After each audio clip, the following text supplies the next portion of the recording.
The bikers set out 2 hours after the cars, with all the riders anticipating a close and tough race.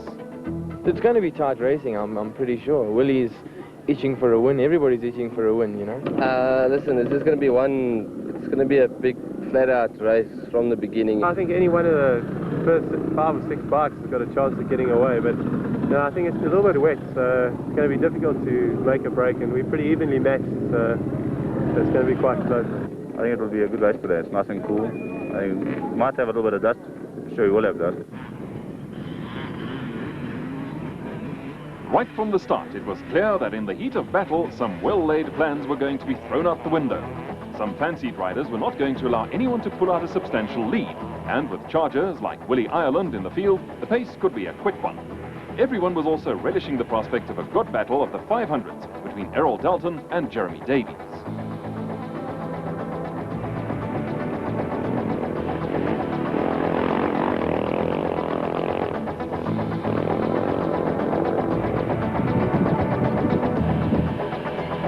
The pace on a donkey cart may be slower, but it is more comfortable than riding a motorcycle across country.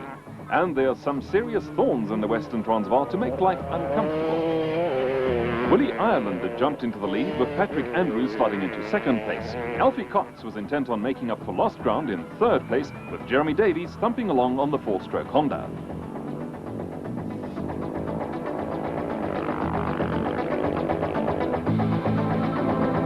Richard Manning was in front in the 200 class on the Winston Yamaha. He was being closely followed by Alex Vowles on the Antilex Dairy Kawasaki.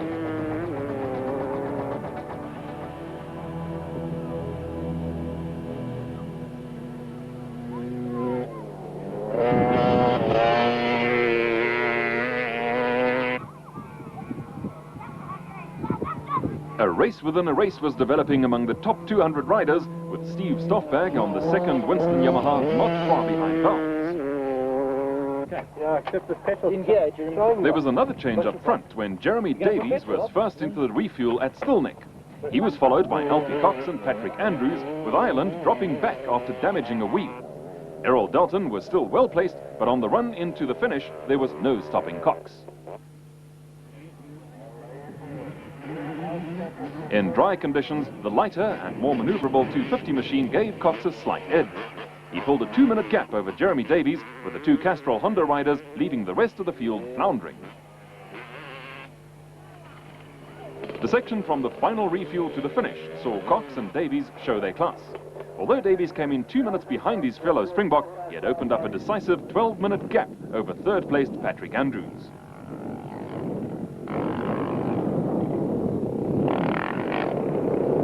Broken exhaust also hampered Davies, but it was clear that barring mechanical problems or mishaps, the 2 Honda riders would have the race to themselves on the final day. Even Cox was relishing the prospect of a good scrap with his friend and rival. Jeremy and I always have a good race, man. I don't know, we just bad dreams together. Every time you look back, either one of us are behind, you know. But it's going to be a good dance, yes. At the end of the day, Richard Manning still led the 200 class ahead of Vowles and Stoffberg, although he wasn't always happy with the route marking. Notable names in the top 10 were Gray McLaughlin, who had worked his way up from 45th place after a disastrous first day, and Willie Ireland. Ireland was back in the top 10 after a string of misfortunes.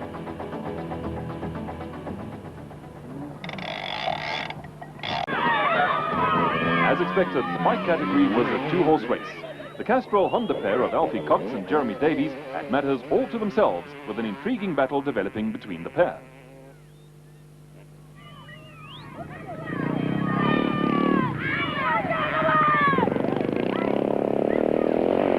Cox held the upper hand for most of the day, but there was more drama when the pair arrived at the final refuel almost side by side. While Davies was forced to answer a call of nature, Cox seized the opportunity to grab the initiative. You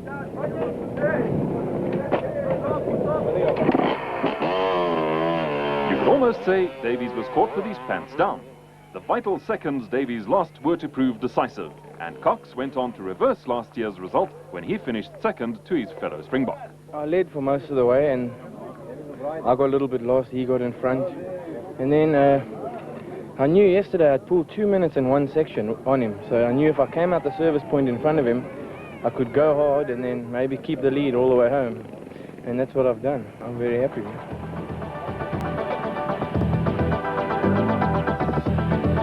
Sweet revenge for Alfie Cox. A great recovery saw Willie Ireland into third place, albeit over 30 minutes behind Davies. Errol Dalton and Patrick Andrews completed the top 5. Cox took the 250 class, Davies the 500 honours, with Stoffberg sneaking in ahead of Vowles and Manning in the 200 class.